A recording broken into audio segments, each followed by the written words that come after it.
Your question is if tan a plus b is equal to √3.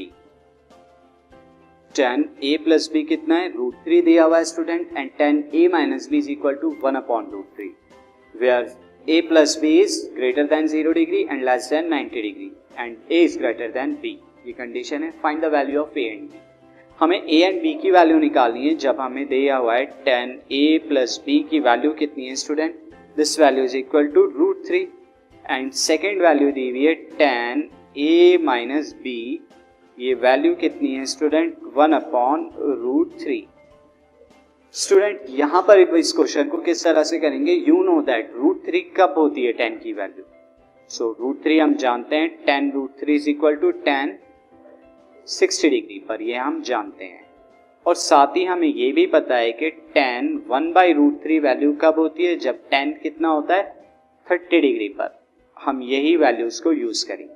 So see how I can write tan, therefore tan a plus b is equal to, मैं यहां पर लिख सकता हूं tan 60 degree.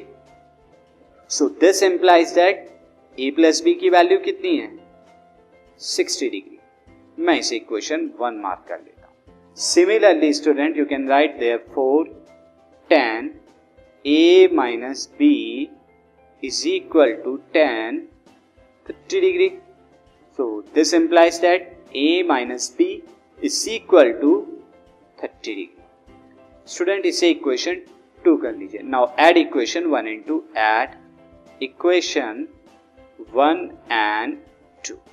So जब आप 1 and 2 को add करेंगे, this will become a plus b is equal to 60 degree, where a minus b is equal to 30 degree.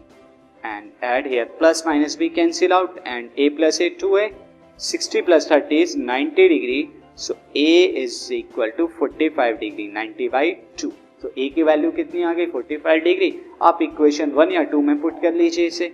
So put a is equal to 45 degree in equation 1 में put करते हैं.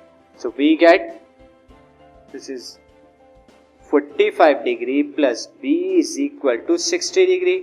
So this implies that b is equal to 60 minus 45. Now this is equal to 15 degree. So b is equal to 15 degree and a is equal to 45 degree. b is equal to 15 degree is our answer. So this is our solution. Now move on the next part.